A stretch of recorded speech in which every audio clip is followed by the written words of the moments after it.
Peace and blessings to the 12 tribes of Israel. Today I'm going to deal with a Bible share called the Marriage Agreement.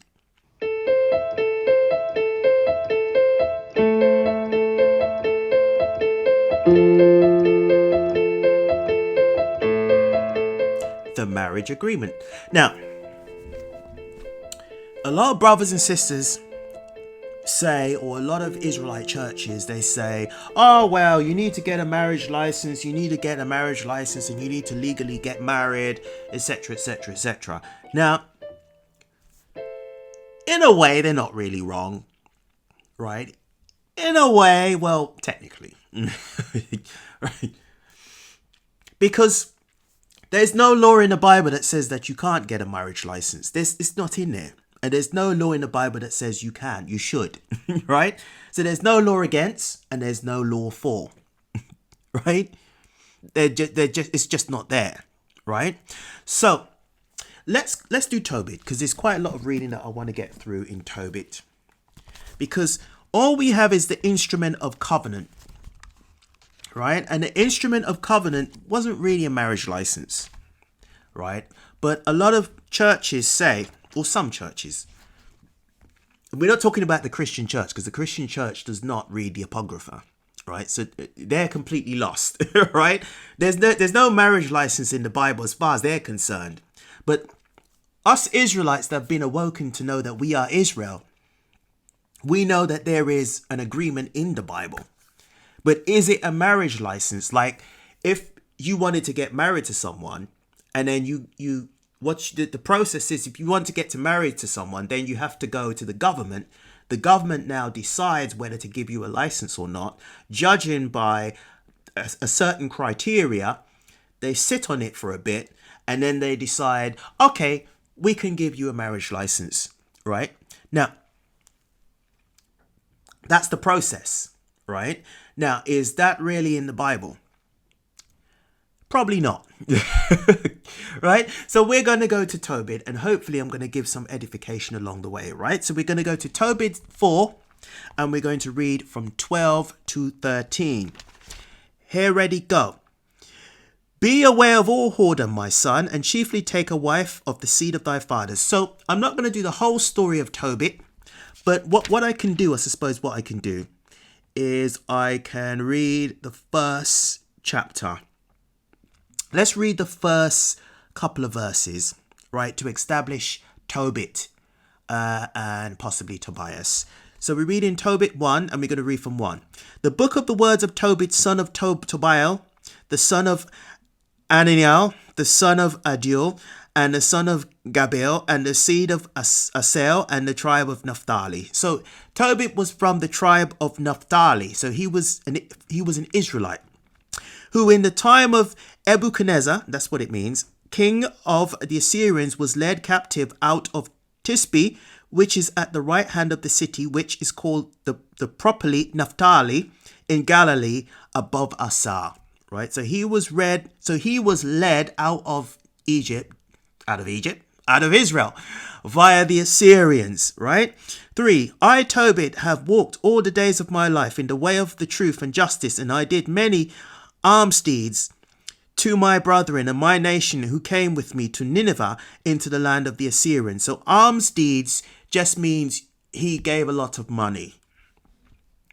And when I was in mine own country, in the land of Israel, being but young, all the tribe of Naphtali, my father, fell from the house of Jerusalem, which was chosen out of all the tribes of Israel, and all the tribes should sacrifice there, where the temple of the habitation of the Most High was consecrated and built for all ages. So let's read on to 5. Now all the tribes which together revolted, and the house of my father Naphtali sacrificed unto the heifer Baal. Right, so that goes on to the gods that they were worshipping, right? Which is why they were taken away, right?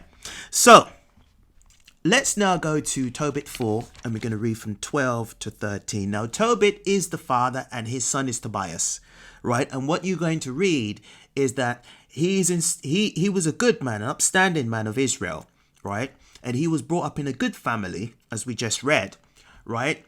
And he's passing on that same knowledge, or did pass on that same knowledge to Tobias.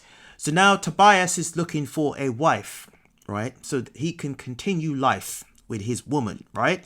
So this is the instructions that he's given to his son. Be aware all whoredom, my son, and chiefly take a wife of the seed of thy fathers, and take not a strange woman to wife, which is not of thy father's tribe, for we are the children of the prophets. Noah, meaning Noah, Abraham, Isaac, and Jacob. Remember, my son, that our fathers from the beginning, even that they all married wives of their own kindred, and were blessed in their children, and their seed shall inherit the land. So he's saying to his son, I know you want to get married, but you must take a woman that is an Israelite, right? That's what he's saying. So let's move on to 13. Now, therefore, my son, love thy brethren. You got to love your own people. And despise not in thy heart thy brethren, the sons and daughters of thy people, in not taking a wife of them, for in pride is destruction. So it means if you're not taking a wife of your own people, there's a lot of pride there. Like, I'm better than my own people, that kind of thing. Pride is destruction and much trouble, and in lewdness is decay and great want, for lewdness is the mother of famine. So he's imparting knowledge onto his son, right? So let's go to Tobit 4:5.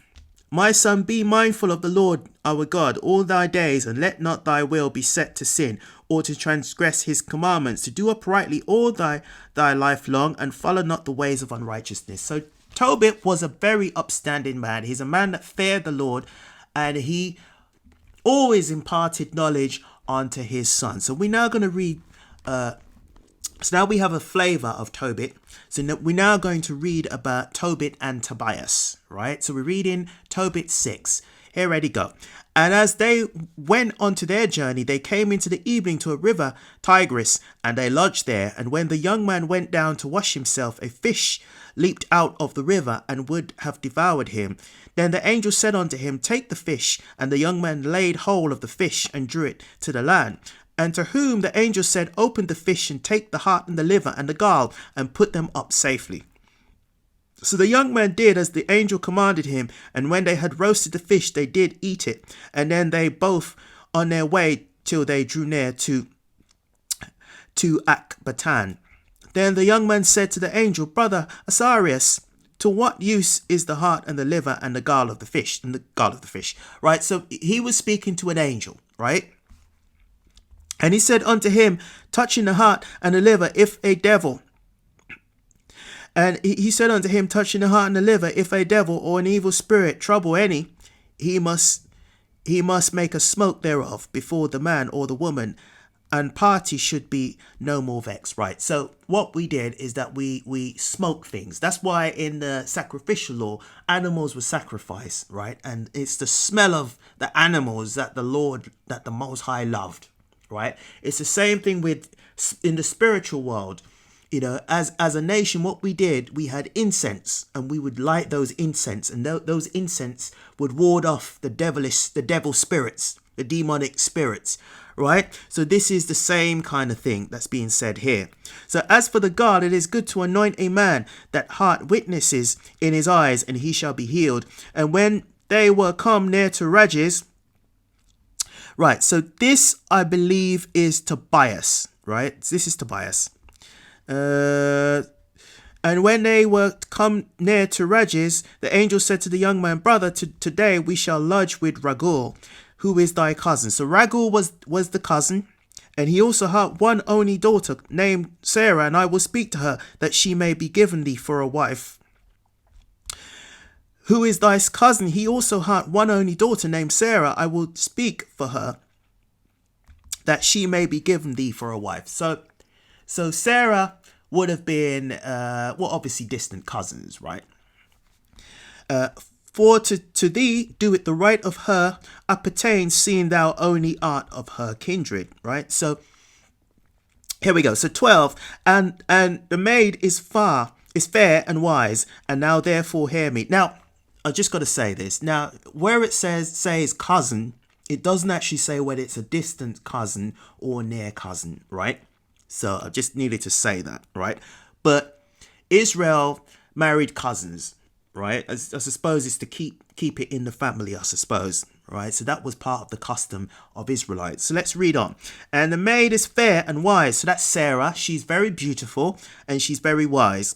Now therefore hear me, and I will speak to her father, and when we return from Rages, we will celebrate the marriage. But I know that Ragul cannot marry her to another according to the law of Moses, but he shall be guilty of death. Because, right, so he says, Ragul cannot, that's the father, cannot marry her. So the father always made the decision on who his daughter married, right? Cannot marry her to another according to the law of Moses, but he shall be guilty of death, because the right of inheritance do it rather appertain to thee than to any other.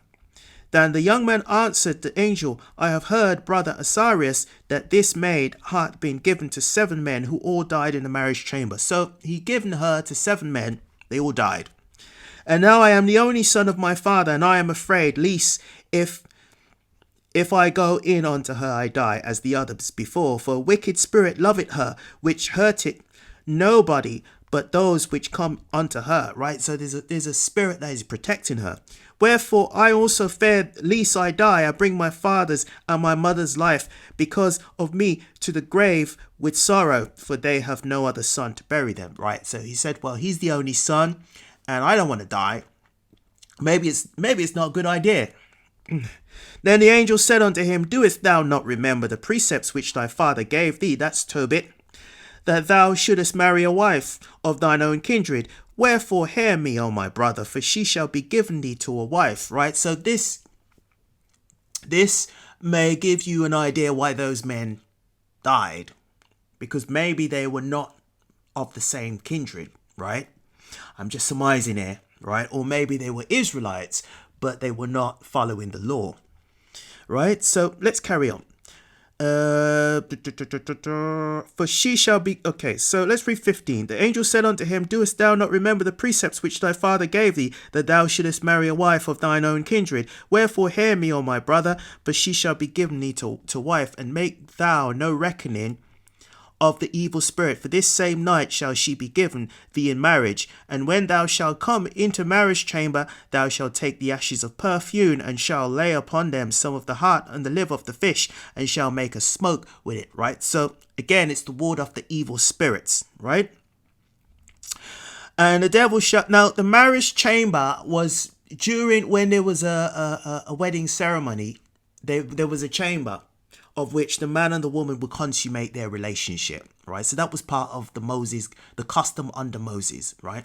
Is that you would consummate your relationship, and then the cloth, there was a white cloth that was put there, and then it was taken away to see if there was any blood, right?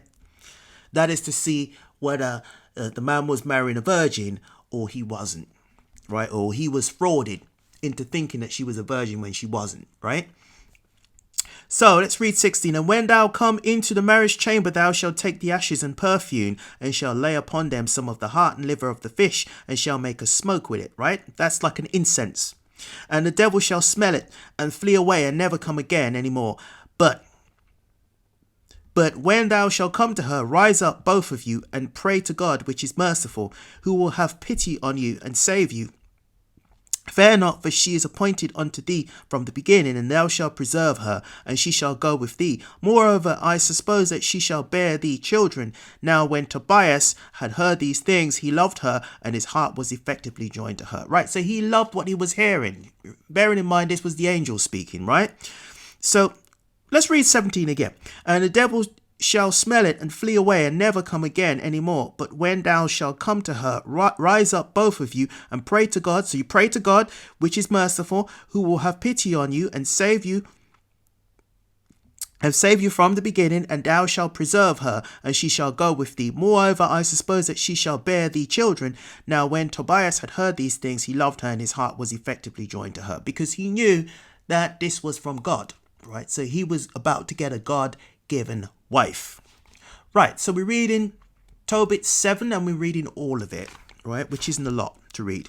And when they came, when they were come to Ecbatane, and they came to the house of Ragul is the father of the bride, and Sarah, which is the bride, met him. After they had saluted one another, she brought them into the house. Then said Ragul to Edna his wife, how like is this young man to Tobit my cousin? right? Right? So he's like looking at, oh, wow, look at him. And Raguel asked him, from whence are ye, brethren? To whom they said, you are the sons of Naphtali. Or Naphtali, yeah, which are captives in Nineveh. Then he said to them, do you know Tobit our kinsman? And he said, we know him. Then said he, is he in good health? And they said, he is both alive. He is both alive and in good health. And Tobias said, he is my father. Then Raguel leaped up and kissed him and wept and blessed him and said unto him, thou art the son of an honest and good man. But when he had heard of Tobit was blind, he was sorrowful and wept. You know, he didn't know he was blind. That's his father. And likewise Edna his wife and Sarah his daughter wept. Moreover they entertained them cheerfully, and after that they had killed a ram of flock, and they set store of meat on the table, and said Tobias to Raphael. Then said Tobias to Raphael, brother Azarias, speak of those things which thou didst talk in the way, and let this business be dispatched. So he communicated the matter with Raguel, and Raguel said to Tobias, eat and drink and make merry, but it is meet that thou shouldest marry my daughter. Nevertheless, I will declare unto thee the truth. I have given my daughter in marriage to 7. So they were all eating and drinking, talking to each other, making agreements with each other. I have given my daughter in marriage to 7 men who died that night. They came in unto her. Nevertheless, for the present be merry. But Tobias said, I will eat nothing here till we agree and swear one to another. Right? So there was an agreement. Right? So he was making an agreement with this man and his daughter. So let's read that bit again. Raguel said then, take her from henceforth according to the manner. Okay, let's read 11 again. I have given my daughter in marriage to 7 men who died that night they came in unto her. Nevertheless, for the present to be merry. But Tobias said, I will eat nothing here till we agree and swear one to another. Right? So they were making an agreement. Now, what agreement could that be? Let's carry on. Raguel said then, take her from henceforth according to the manner of thou art her cousin, and she is thine, and the merciful God give you good success in all things. Then he called his daughter Sarah, that's the bride, and she came to her father, and he took her by the hand and gave her to be wife to Tobias, right? So the father of the bride, he gave his daughter to Tobias, saying, behold, take her after the law of Moses. You're going to take her after the law of Moses, and lead her away to thy father, and he blessed them. And called Edna his wife, and took paper, and did write an instrument of covenant, and sealed it. So they, whatever they agreed, they wrote down. That is what the instrument of covenant was. Then they began to eat. After Raguel called his wife Edna, and said unto her, sister, prepare another chamber, and bring her in thither. Right? So he's saying another chamber because the other 7 guys, they prepared a chamber, they died. So he's saying, you better do another chamber. Let's read it again. And then they began to eat. And after Raguel called his wife and said unto her, sister, prepare another chamber and bring her in thither. Which when she had done as he had bidden her, she brought her thither. And she wept, and she received the tears of her daughter, and said unto her, be of good comfort, my daughter. The Lord of heaven and earth give thee joy. For this thy sorrow be of good comfort, my daughter. Right. Okay. I love that story. I really love it. Right? So, we're not going to read any more of Tobit, but what I wanted to read was the instrument of covenant, which is in 14. And called Edna his wife, and took pen. So this is the father of the bride. He called his wife, and he took the pen. So 14, and he took paper and did write an instrument of covenant and sealed it. So whatever he agreed with Tobias and his party, he agreed with Tobias. It was all written down in an instrument of covenant, right? So what would be the things that they would agree on? So let's go to Exodus 22. Let's go to Exodus 22, and we're going to read from 16 to 17. So we're reading Exodus 22, and we're reading from 16 to 17. And if a man entice a maid that is not betrothed and lie with her, he shall surely endow her to be his wife. If your father utterly refuse to give her unto him, he shall pay money according to the dowry of virgins. Right. So what we did in Israel was we paid a dowry. It's D-O-W-R-Y, a dowry to the father. Right. So the father had to be compensated because you were taking away his daughter. Right. Because his daughter was under his protection, his rulership, right? His leadership, right? And you were taking her away, right? Because she wasn't just there doing nothing. She was there helping. She was there cooking, cleaning. She was there doing the things that a daughter is supposed to do, right? Because, you can't just live with your parents and do nothing. Obviously, you're going to help your parents. So therefore, back in those days, when a daughter was taken away, the father, the man that was taking her away had to pay the father. Right? So let's read it again. If a man entice a maid that is not betrothed and lie with her, she shall surely endow her to be his wife. Right? So if you sleep with a woman, that is your wife. If your father utterly refuse to give her unto him, he shall pay money according to the dowry of virgins. So he still had to pay. Right? He still had to pay the dowry. Right? So let's now go to Numbers 33. So Numbers 33:2. And Moses wrote their goings out according to their journeys by the commandments of the Lord, and these are their journeys according to their going out. So things had to be written down, right? So all of the dowry payments, what was agreed to take the daughter away, all those things needed to be written down, right? So let's read that again. And Moses wrote their goings out according to their journeys by the commandments of the Lord, and these are their journeys according to their goings out. Everything had to be written down, really. So let's read another one. Numbers 36:13. These are the commandments and the judgments which the Lord commanded by the hand of Moses unto the children of Israel in the plains of Moab by Jordan near Jericho. By the hand of Moses. So again, all of these things had to be written down. So let's go to the commandment. Let's go to Habakkuk 2. So we read in Habakkuk 2, and we're going to read from 1 to 3. I will stand upon my watch and set me upon the tower, and will watch to see what he will say unto me, and what I shall answer when I am reproved. And the Lord answered me and said, write the vision and make it plain upon the tables, that he may run that readeth it. For the vision is yet for an appointed time, but at the end it shall speak and not lie. And thou it tarry, wait for it, because it will surely come, it will not tarry. Right? It won't, it has to come. Right? It has to come. Right? It definitely will come. Right? It's not a dud. What I'm saying, it definitely will come to pass, right? But what I wanted to take from that is that he said to write the vision down and make it plain, right?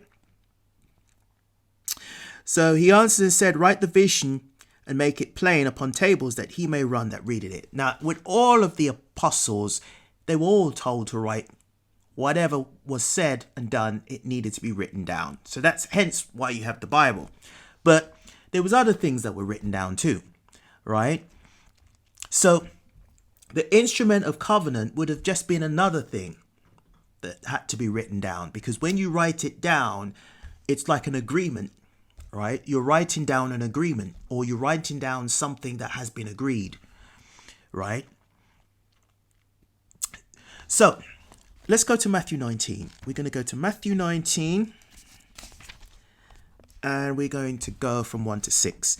And it came to pass that when Jesus had finished these sayings, he departed from Galilee and came into the coast of Judea beyond Jordan. And great multitudes followed him, and he healed them. And the Pharisees also came unto him, tempting him, saying unto him, is it lawful for a man to put away his wife for every cause? Right? So they were tempting him.